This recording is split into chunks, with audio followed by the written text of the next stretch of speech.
gang, welcome to the final Doc Schlock of 2015. I'll explain what that means and all about here in just a short couple of minutes. I almost said shoe. I don't know why. I think I was going to try and say few or short, but that doesn't quite work out, does it?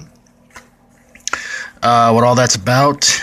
But yes, it is a review of Axeman, and this one is about some friends who go to a nice little house out in the middle of the woods, only to find out that the house once was owned by a family that was murdered by who else? The Axeman. And of course, a lot of these friends don't get along. There's drama, there's murder, there's mayhem.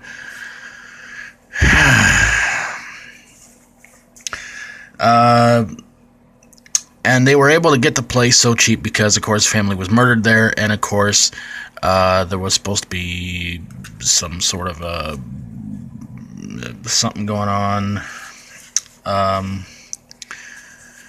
Yeah, it's where they have to put in so much money a month to keep it going, stuff like that. I can't remember what it's called, but anyway, the movie's forgettable. But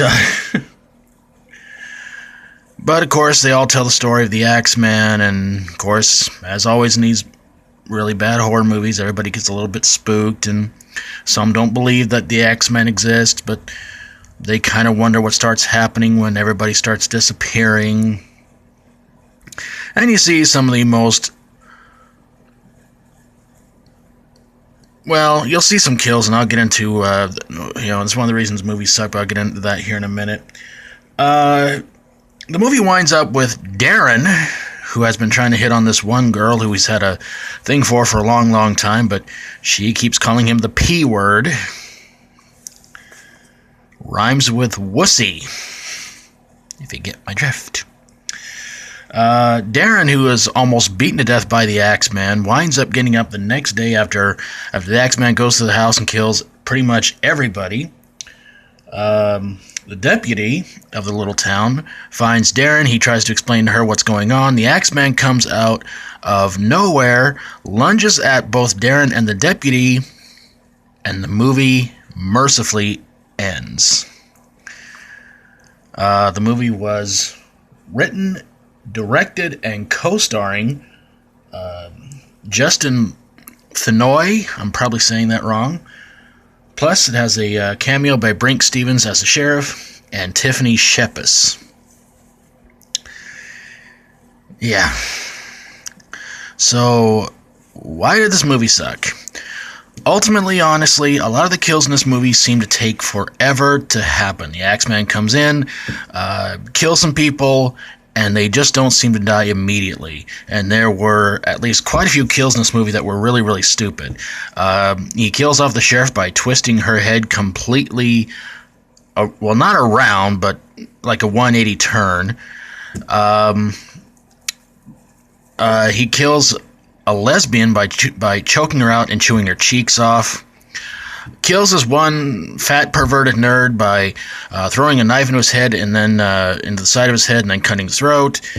Kills this one guy who finds some robber's money, hits him in the back, and then just repeatedly axes him in the back.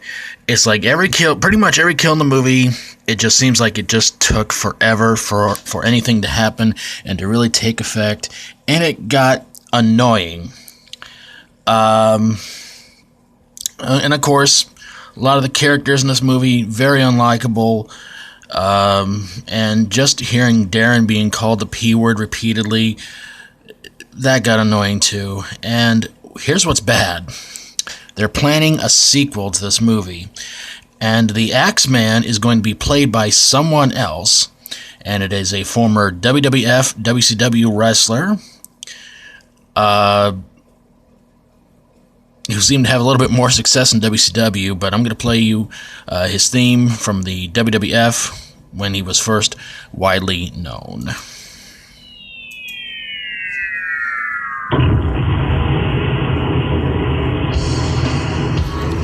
Yep, folks, Brian Adam Bomb Wrath Clark, will be in Axeman 2 playing the Axeman, and I'm kind of crossing my fingers and hoping that's going to be better. Because again, this movie had unlikable characters, the kills took way too long, took far too long to be done, and it just annoyed the whole living crap out of me.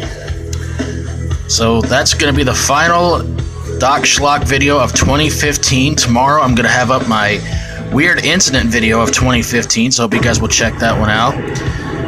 Also, I want to tell you guys that every Tuesday in January, there's going to be some special top 10s happening. Top 10 worst movies, horror movies I reviewed in 2015. The top 10 worst holiday horror movies I reviewed in 2015.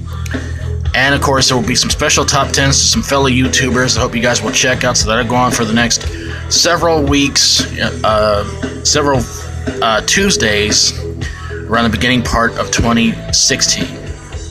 I want to thank you guys for all your support throughout this year, and I hope you continue to support this channel in the new year. Thank you guys so very, very much for watching. If you like my videos, feel free to subscribe. If you have a horror, sci-fi horror, comedy horror, fantasy horror movie that seemed to be about an average guy who had superhuman strength and it was stupid anyway, send it my way and I'll get on it ASAP. Thank you guys so very, very much for watching, and I'll see you all in 2016. And as always, stay strong and rock on.